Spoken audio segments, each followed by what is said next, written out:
Hello, welcome to Member 365's webinar on surveys and analytics. Those who have attended before, you probably know who I am by now.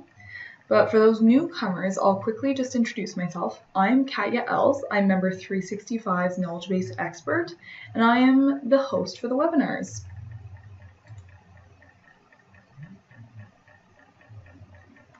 In today's webinar, we are focusing on the survey and analytic capabilities within Member 365.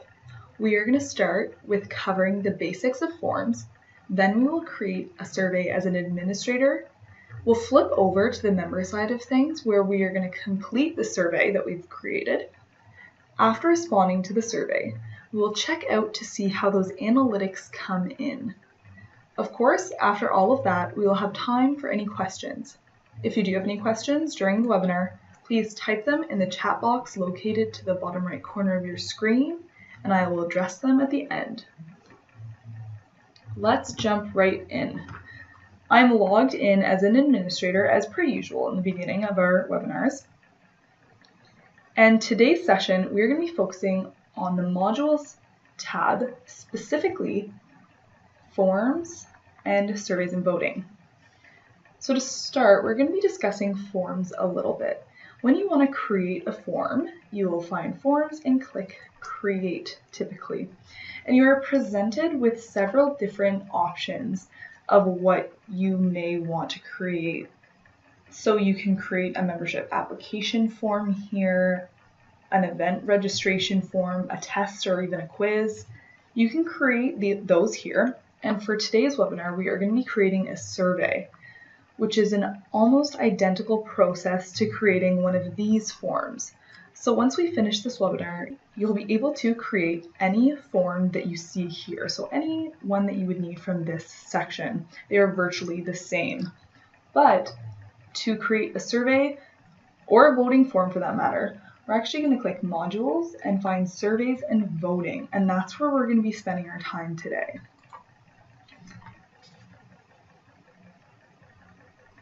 So here you'll see every survey and vote created and the ability to create a new one.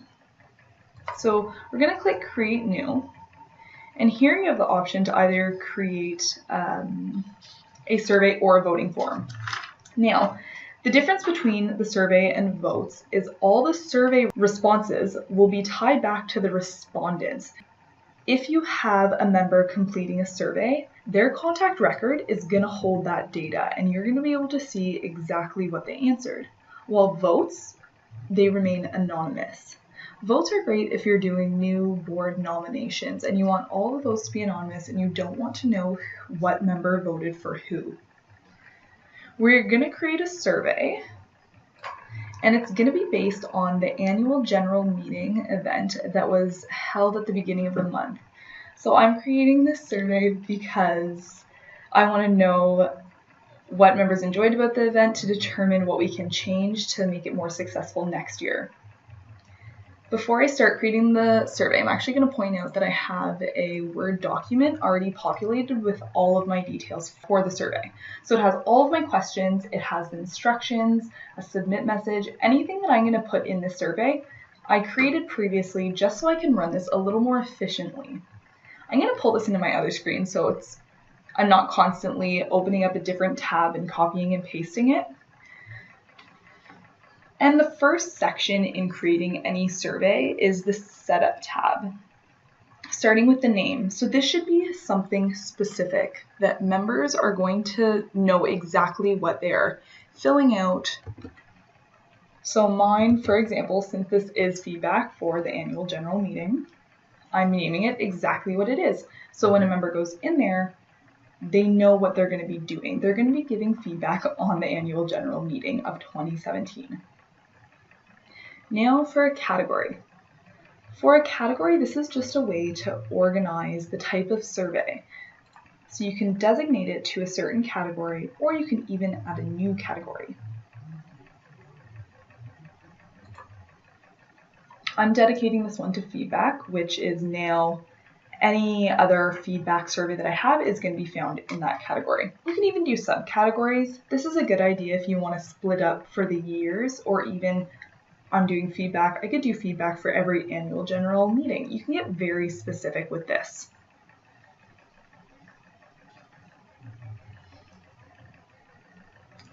Lastly, on setup, we of course have to have the open and close dates. So when this survey is going to be accessible.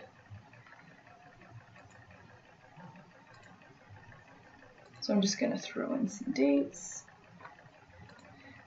Actually, I'll do this earlier so that we can see it today.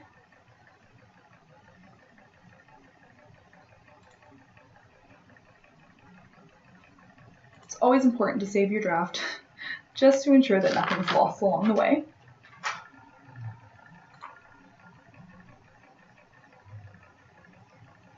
So now for messages, that's the next tab that we're going to be focusing on. And the first option that we have to fill out is instructions. Instructions are very important. Obviously, you want to give the member an idea of what they're about to fill out, and think of it as how you would want to be informed about a survey. So if somebody asks me to complete a survey, the first thing on my mind is how long is this going to take me to complete? And maybe if I have an educational aspect of my organization, is this giving me any credits to fill out this survey, or is this purely just for feedback? So I'm saying it's approximately 7 minutes to complete, and please answer the following 5 questions truthfully. So right there, I'm giving them the time frame and also that there's going to be 5 questions in this survey. A submit message. So as soon as that member or respondent hits submit, this is the message that they're going to see. So just thank them for the time and that you appreciate their feedback or whatever the survey is revolving. For questions and answers, if you have created a form before, you will know that the launch form question editor is the same throughout Member 365. In the question launch form editor, there are tons of different types of questions that you can include either on your survey or your membership application.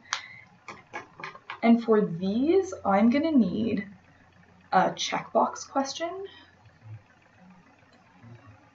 So I'll put that in there. I need an open-ended question because I want them to give me a longer answer and I want them to type it themselves. I'll need a drop-down and a radio box question so that they can choose more than one answer. Whereas checkbox, they can only choose one answer. Radio button, they can only choose one. Checkbox, they can choose multiple. My bad. Alrighty, so I will do the checkbox question first. And this one they can choose multiple. So I have, what did you enjoy about the event? Right here, I just type in what I want my question to be. And then I give the different answers in here. So food. Did they enjoy the food the most? Did they enjoy staying at the hotel the most? Or did they enjoy the guest speaker?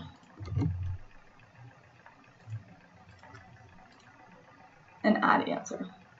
You can also mark these if they are required or not. Questions that are not required, shut that off because they'll not be able to actually submit their survey without it. When you're finished, save question, of course. And now it's displayed here for me.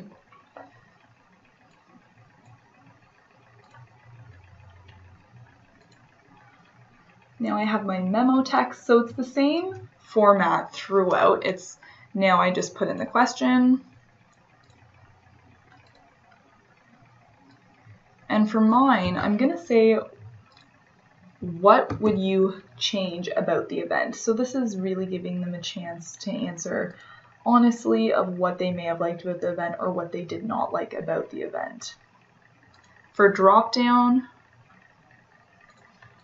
this one is in terms of next year's event. So if they are planning on attending or not. And then a simple yes or no. Again, save question. And lastly, radio buttons. So they can only choose one from this. And it is, did you enjoy the event?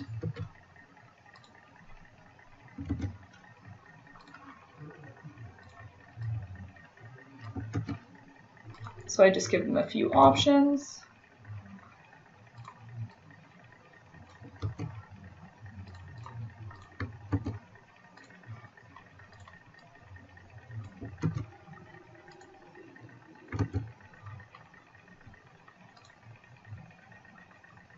And save. Okay, so now my 5 questions are entered. I wanted to include a file question as well. Not so much a question as where they can include photos. So that's another awesome capability, especially if you're doing a survey for events. You can ask them to include any photos that they may have taken at the event. And to set that up, it's the exact same, and you just suggest the file sizes and whatnot. And for mine, I wouldn't have this as required.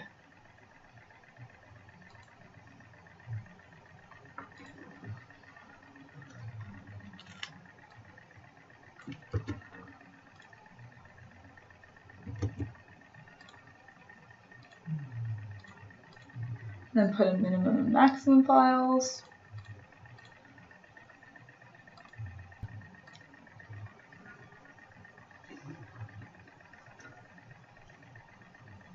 So after you've created the exact form that your members will be seeing, just click Save. And it's going to boot you out of there, and the next step is access. So assigning who is going to have access for this. You can make this accessible to your membership categories, organization categories,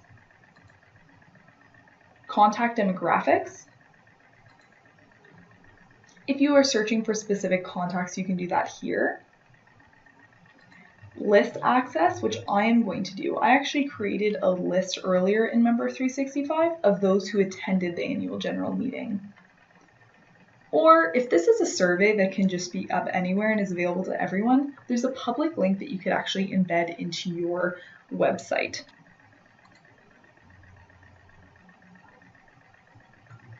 Now, alerts and reminders.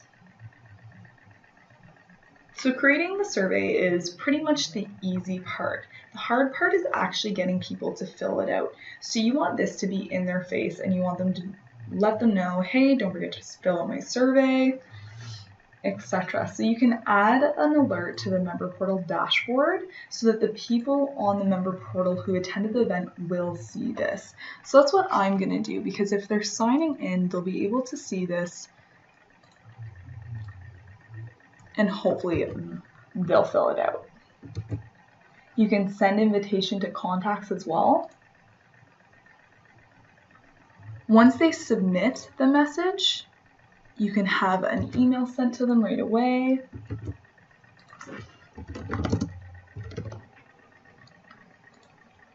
In my email, I just simply say what survey it was that they had filled out, that we appreciate their feedback, and also when they're going to be hearing about the survey respondents. So I said that I'm planning on emailing them the overall conclusions of the survey. So whenever I get all those analytics in, which we will be checking shortly.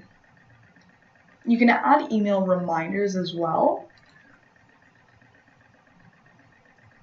You can say the amount of days after the subscription. Provide a subject.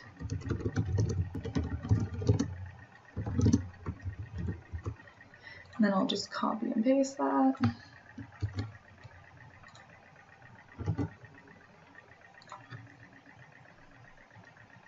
And like I mentioned earlier, you have the possibility of tying credits into this survey. So if you have an educational aspect of your organization, you can actually assign credits. So once they complete the survey, maybe they're rewarded 1 or 2 credits, whatever, it's completely up to your organization. Now I can publish my survey, and now my members can go and fill it out. And that will be our next step for our webinar. So we're going to hop over to the member portal. I'm just switching tabs. I'm now logged in as a member.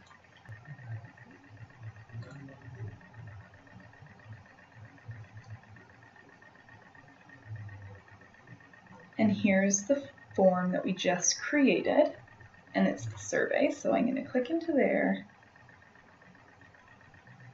And here's the instructions. I'll start the survey now. So this is exactly what your members are going to be seeing.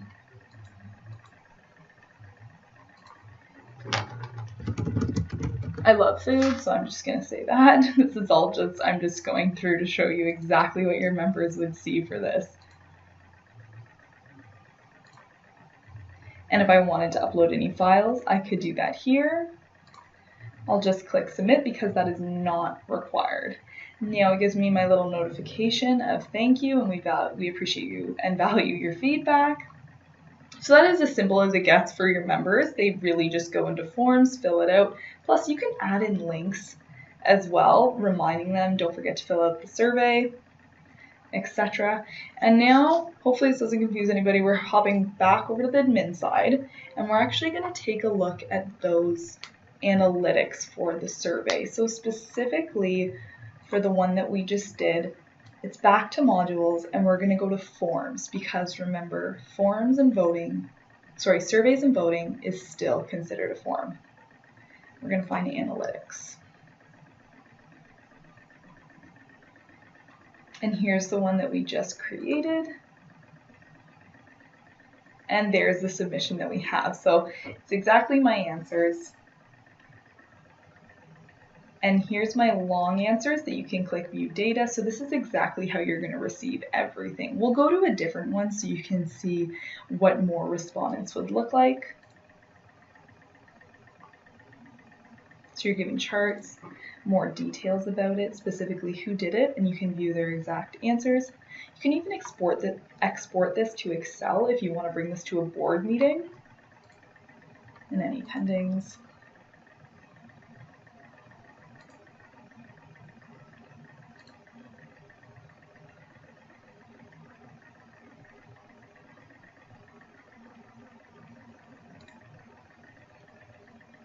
So here's one that has 5 submissions, so it gives you a little better idea of it from a graph standpoint, what it's going to look like, just simple pie charts, and then you can also view the long answer questions as well.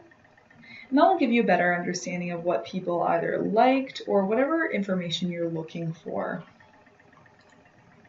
More details, and again, if any are pending.